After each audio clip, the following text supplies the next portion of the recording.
Welcome to English grammar class. Today we are going to discuss about subject verb agreement. It is part 2. Here we are just going to deal with the rules. There are 10 basic rules for the subject verb agreement, and here we are going to deal with the subject verb agreement rules. 10 golden rules. Rules of Concord. Rule number 1. A subject will come before a phrase beginning with of. This is the key rule for understanding subjects. The word of is the culprit in many, perhaps most subject verb mistakes. History writers, speakers, readers, and listeners might miss all too common mistake in the following sentence. The incorrect form is given the first. The bouquet of yellow roses lend color and fragrance to the room.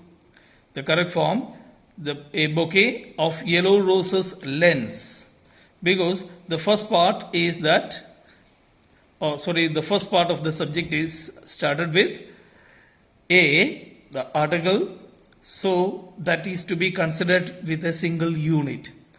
So when we take the case, when the subject is started, even though whether of is used or not, usually if of is used, we have to see that what sort of article is used before, if it is a or the. So a or an usually takes the singular verb. Rule number 2. Two singular subjects connected by or, either or, neither nor, they require a singular verb. For example, my aunt or my uncle is arriving by train today. Neither Joanne nor Carmen is available. Either Kaina or Casey is helping today with stage decorations.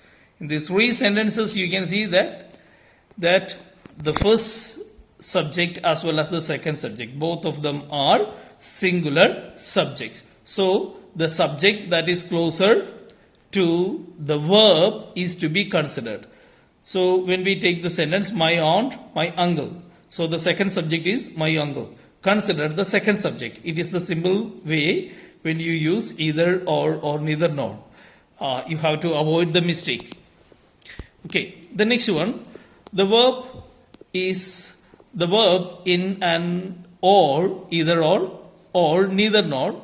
Sentence agree with the noun or pronoun closest to it. For example, neither the plates nor the serving bowl goes on the shelf.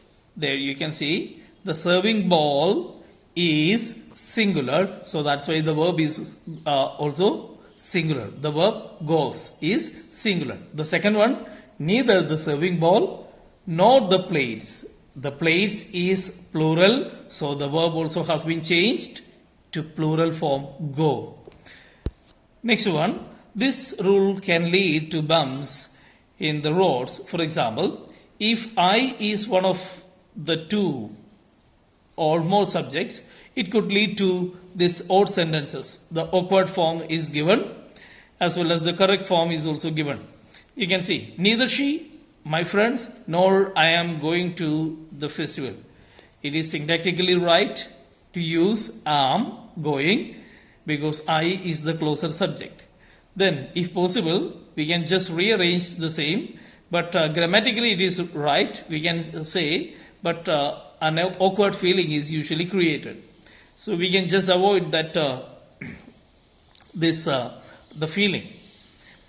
For example, neither she, I, nor my friends are going to the festival, or she, my friends, and I are not going to the festival. If and is used over there, by the time all these three subjects are compounded together as a plural subject. So then we have to treat it as plural subject. Otherwise, we have to use I in between, then the problem can be solved. But the usual style in English is to frame I. If there are two subjects, better I is to be placed closer to the verb, and am is followed over there. So this is the usual way. Then rule number 4, As a general rule, use a plural verb with two or more subjects when they are connected by and. When and is used to connect, by the time we can see that what are the changes. Example, a car and a bike are my means of transportation. Car and bike, two are there. So if the number is more than one, it is plural. So that verb is also changed into plural. But note some exceptions. Breaking and entering is against the law. So breaking and entering is considered, or encroaching is considered as a singular term. So even though that two actions are there, or two types of noun, two nouns are joined together, but then too it communicates the sense of a singular subject. So that's why it is treated as singular subject. Then next one, the bed and breakfast was charming. So the bed and breakfast, it is considered together as a pack. So it is treated singular. In those sentences, breaking and entering and bed and breakfast are compound nouns and gives singular meaning or singular sense, or the meaning of a unit or a single unit. Rule number 5. Sometimes the subject is separated from the verb by such words as along with, as well as, besides, not, etc. These words and phrases are not the part of the subject. Ignore them and use a singular verb when the subject is singular. For example, the politician, along with the newsman, is expected shortly. Excitement as well as nervousness is the cause of her shaking. So the first case we can see, the politician is considered to be the subject. So the verb agrees with that is. The second one, excitement, is the subject. So the verb agrees with the same is the cause of her shaking. Is used as there. So there is a simple technique. Avoid the clause or the phrase that comes after the first subject or the first part of the subject, or that is considered to be dependent clause, or the phrase or prepositional phrase. So better avoid that prepositional phrase or even the conjunctional clauses too. Then we can just get that particular part clear. Parentheses are not the part of the subject. Parentheses means the rest part of the subject, the real subject. We have seen the politician as well as his followers. The politician is considered to be the subject and as well as his followers, or along with his followers. These two are considered as the parentheses of the subject. Then example, Joe and his trusty mutt was always welcome. Joe and trusty mutt considered as a single unit. When it is added in or given in brackets, that particular part is omitted. So only one subject is there, Joe. Then second sentence, Joe with his trusty mutt. When we add with, the same effect like as well as or as long as, or even the case of that along with is there. Then next one, Joe as well as his trusty mutt was always welcome. Joe besides his trusty mutt was always welcome. So in all these cases we can see that the real subject is Joe. Next one, rule number 6. In sentences beginning with here or there, the true subject follows the verb. For example, there are 4 hurdles to jump. There is a high hurdle to jump. Here are the keys. In these 3 sentences we can see that the real subject is after the verb. 4 hurdles is the real subject in the first sentence. Second one is a high hurdle. That's why the verb is also is.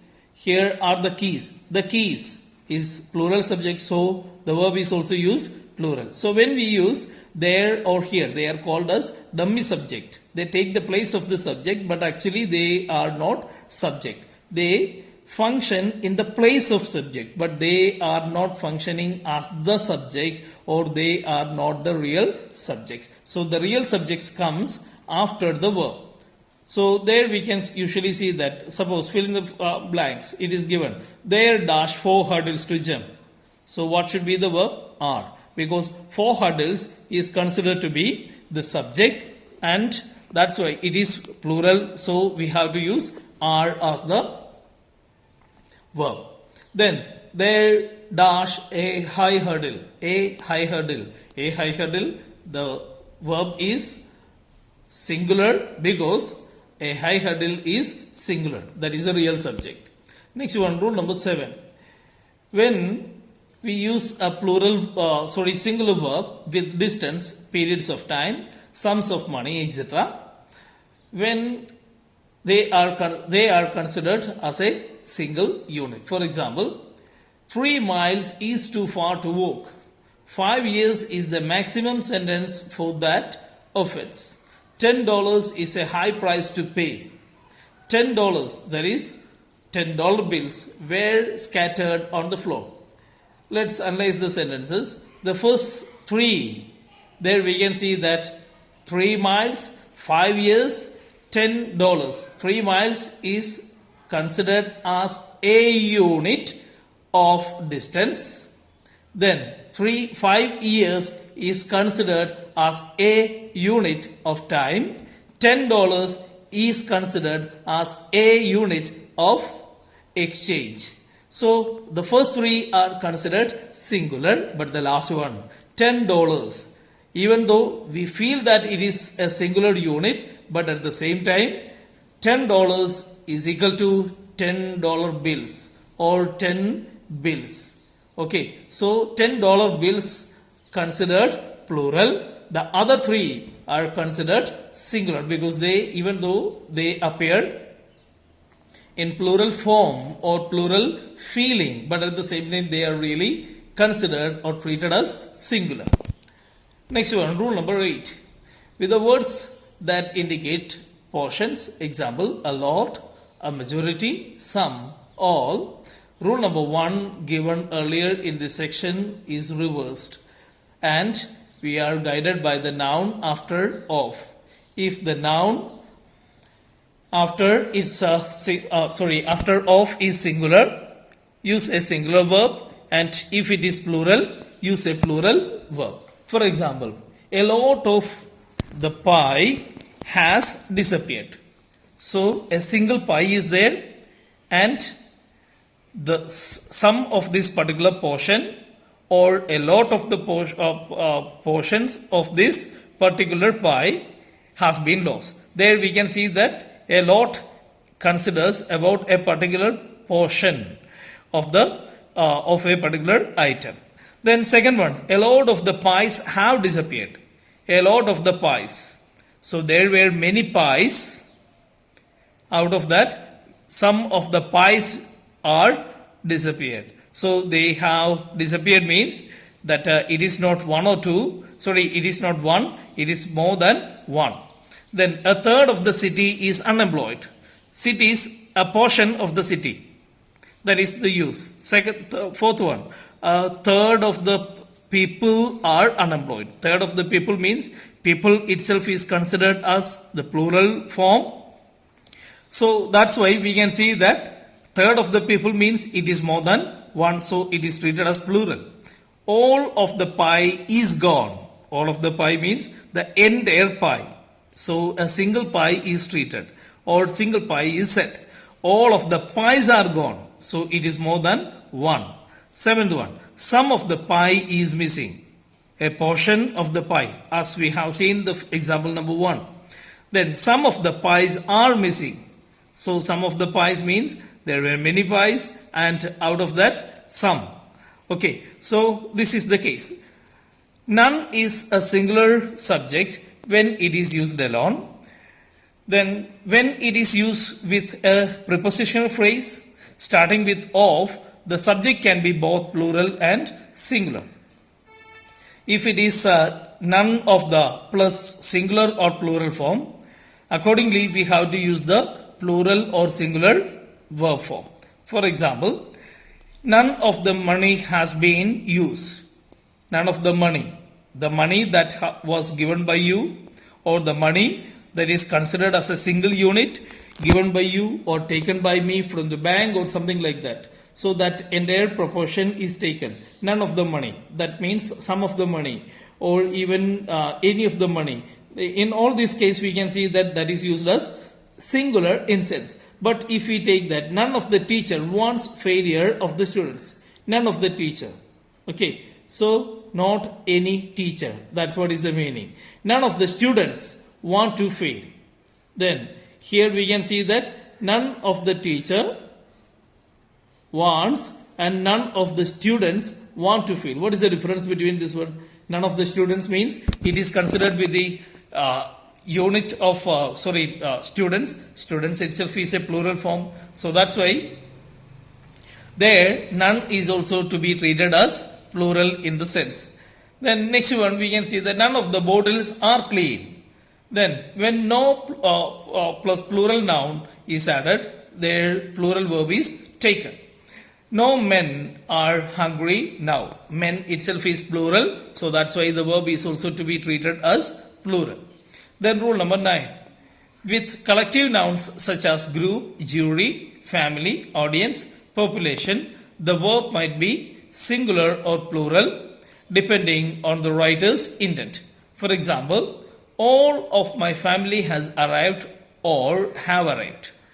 There, all of my family means when my family is considered as an entire unit, as a single unit, there it is has. But at the same time, all of my family members or all of the family means one after another. There are 5 or 6. So that all are considered plural there. Then most of the jury is here or most of the jury are here. Suppose in a jury there are 5 members or 3 members. Out of these 5 members that 3 are here. We can see that most of the jury is here. Most of the jury, that entire jury is considered. That means if they would be taking a particular decision, their decision is considered as a single unit.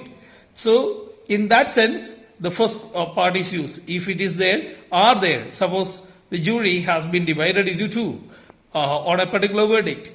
That 1 or 2 has given a different verdict, but the majority have supported the verdict that was passed out. So in that case, we can see that there we use have. Then third of the population was opposed. Third of the population. That means only that the population itself is divided into 4 units. Out of that one particular unit or 3 units, then out of that a particular unit is treated over there. So when a particular unit is treated, it is considered singular. Then a third of the population were opposed to the bill. That means 2/3 are supporting and 1/3 is opposing. So to show the difference between the first as well as the second, that means it is more than 1. If it is more than 1, it is treated to be plural. So whenever there is a difference, whenever there is a division, in that sense, whenever we use all, most of, or even a third of, a fifth of, a fourth of, like that, the forms with of, there we take the plural form. Otherwise, if it is considered as a single unit, we can take singular verb.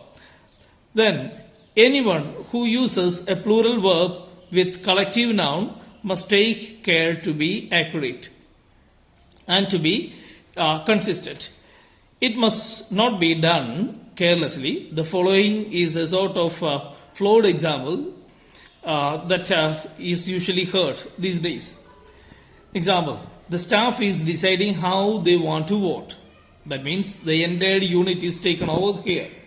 The next one, we can see careful speakers and writers would avoid assigning the singular is and the plural they to staff in the same sentence. Consistent form is the staff are deciding how they want to vote. Then rewriting such sentence is recommended whenever it is possible. The preceding sentence would read even better as the staff members are deciding how they want to vote. At the same time, don't think that the first sentence is wrong. There, the staff itself is considered as a single unit. By the time we can treat it as singular and the singular verb is used. But at the same time, that sometimes create an awkward feeling. Better, we can use the second or the third forms of writing. Then, rule number 10. The word where replaces was in sentences that expresses a wish or are contrary to the fact. We can see that shouldn't if Joe were here, you would be sorry. If you say the same sentence, if I were a king, I would have granted you a wish. So I can never be a king. It is an impossible situation or improbable condition.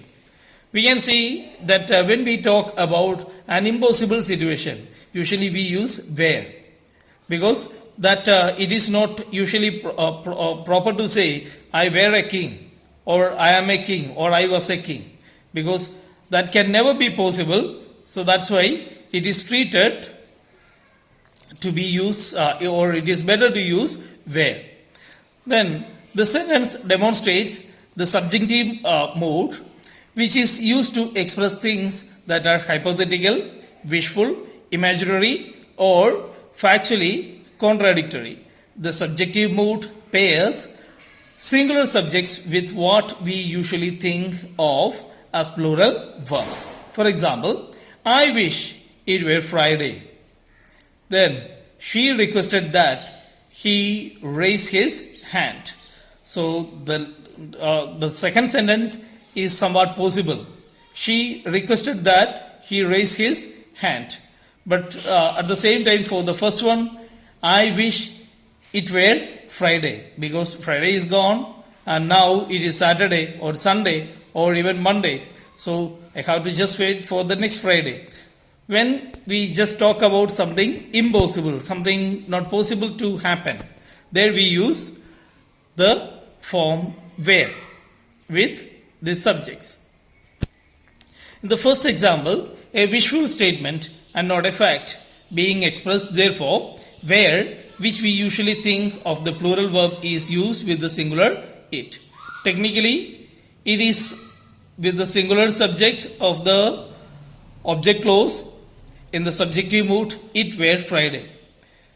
Then normally, he raised would sound terrible to us. However, in the second example, where the request is being expressed, the subjective mood is correct. The subjective mood is losing ground in spoken English nowadays, but at the same time, in formal speech and writing, usually we just go with the subjective mood itself. It is the end of the video. Thank you for watching this one. Have a nice day.